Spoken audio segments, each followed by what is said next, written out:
last-minute gift ideas. What movies you should check out in theaters? Then what do Carrie Underwood, Paul McCartney, and Katie Holmes have in common? I give up. They are all fans of the Radio City Rockettes. Of course. I'm taking you inside New York's iconic holiday production. Wait a minute. Didn't you used to be a Rockette? No. Oh, I retired for a reason. That's the next Insider. Tonight at 7, only on CBS 2. Are you the victim of a scam? Go to judgejudy.com. Like us on Facebook and follow us on Twitter. Now, when did you purchase the car from him? February 12th of this year. What kind of car was it? A 96 Saturn. How much did you pay for it? $900. Do you have the title? Yes, I do. May I see it?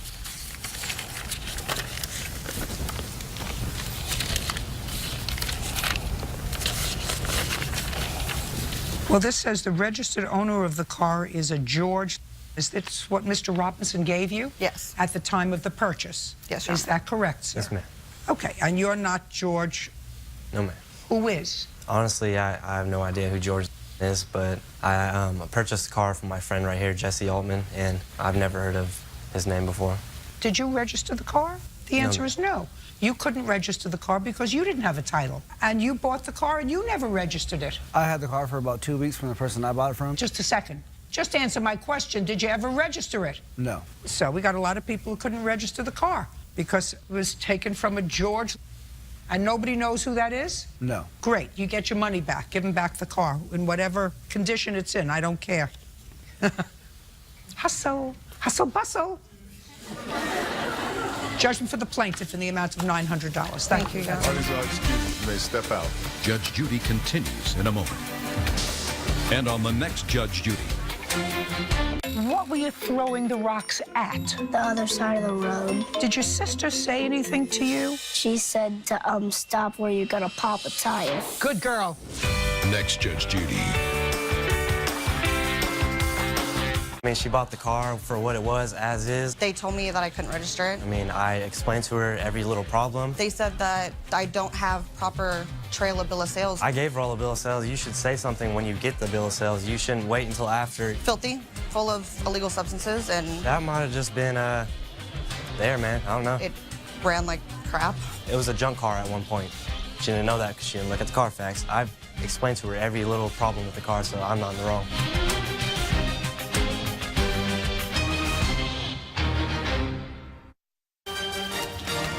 Right now at 5, a heartbreaking visit, the emotional appearance by a murdered officer's family at his memorial.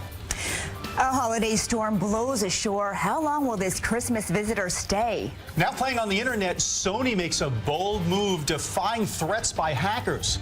And could it be the breakthrough cancer patients have been waiting for? The treatment giving one man's family hope this holiday. Good evening, I'm Weijia Zhang. And I'm Dick Brennan. Christine Johnson and Maurice Dubois are off tonight.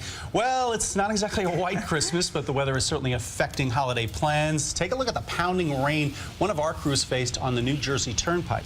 And this is not a day anyone wants to be delayed, but wind created some tough travel conditions at our airports. Let's get right to Elise Finch, who's tracking this storm. And, of course, the question everyone wants to know, Elise, is when's it getting out of here? Well, it's going to be with us for several more hours, that is for sure. Take a look. Our vortex satellite and radar shows that we do have some heavier rain that's right now pushing through the city and parts of the lower Hudson Valley. But we are going to get a little bit of a break in this storm, a bit of a lull. Don't be surprised, though, or confused thinking it's over. For a couple of hours, most of the rain is going to move offshore. In fact, you can see some of it from the mid-Atlantic is already moving out to sea, and that's taking some of those pockets of moderate and heavy rain with it. The problem is we still have 2 additional areas that we are focused on that are going to bring us additional rain. You can see one out to the west. Now, this is the actual cold front itself. Once this moves through, this is what's going to bring us some showers, even some thunderstorms, and it is the energy from the south that allows that to happen. So what happens is we do have the light rain. We will still see some areas of heavier rain, possibly some thunderstorms before it's all said and done. We turn on the futurecast. We show you what we're talking about, and this is what I'm saying, 9, 10:30, 11 o'clock. We do have just mostly light showers out there, other folks seeing the fog and the drizzle. But as we head into the 2, 3, 4 o'clock in the morning, that's when we're seeing some of that heavier rain with the cold cold front itself coming through. If you are an early riser on Christmas Day, you could still be looking at the rain, especially if you're on Long Island, if you're into Connecticut, and then we start to get some clearing on the backside of that system. That happens a little bit later on Christmas Day. So now through 1 a.m., expect light rain, fog, and drizzle. From 2 a.m. to 7 a.m., heavy rain and thunderstorms, and then 8 a.m. to noon, some lingering showers, windy conditions with some gradual clearing on Christmas Day. I'll have more coming up in just a bit. Weisha? Elise, thank you. Well, that wet weather already made a mess of the holiday getaway for tens of thousands of air travelers. Wind forced both Newark and JFK airports to close to arriving flights for brief periods throughout the afternoon. All 3 local airports are open right now, but you can expect delays into the evening. We're just going to try to go with the flow. We've lowered our expectations exponentially. Yes. You just have to make the best out of a bad situation. And among the airports hardest hit by the weather-related delays and cancellations today, Chicago's O'Hare, where rain and snow are in the forecast. New at 5, Sony drops a bombshell today, releasing the interview online after weeks of controversy. CBS 2's Alana Gold shows us how you can watch. With just a few clicks on the internet, you can go to the YouTube movie section. You know what's more destructive than a nuclear bomb? Words. For a screening that's the first of its kind. Sony just released the interview at 1 this afternoon. The company making the stream available to fans online for $5.99, and once you pay, you have 2 days to watch it. A historical move that prompted Seth Rogen, a star of this comedy, to thank Sony on Twitter and telling the audience, you want to watch the interview? You can right now. The interview tomorrow? Yes. What time? But many plan to wait and see it on the big screen. We saw them at the ticket window at Cinema Village in Greenwich Village. I kept seeing the trailer in the theater and I really wanted to see it. One of roughly a dozen smaller theaters across the tri-state area that will show the interview starting Christmas Day. Tickets are going fast. Some have already sold out. Crazy busy. The phone has been ringing off the hook. Either people want to buy tickets or want to know if we're showing the movie. Sony agreed to distribute the controversial film to about 200 smaller theaters across the country. It's about freedom. It's about somebody had to step up to the plate, and I think the indies are the people to do it. The studio initially pulled the film over threats of violence from hackers that the FBI linked to the North Korean government. But moviegoers we spoke with have no concerns. Do you worry at all for your safety going to see this? I can't live like that. Otherwise, it's not worth living. We talked to at least a half-dozen local theaters that decided to show this movie. All of them tell us they realize it's a possible risk, but say they're taking steps to make sure everyone's safe. There will be security, definitely. We've beefed up security. Well, the first local showing is at midnight. If you want to know what theaters will screen the interview, go to cbsnewyork.com. The NYPD is not taking any chances. Tonight, more security measures are in place after 2 station houses in Brooklyn received several threats. CBS 2's Tracee Carrasco joins us live from the Fallen Officers Memorial in Bed-Stuy with more. Tracee?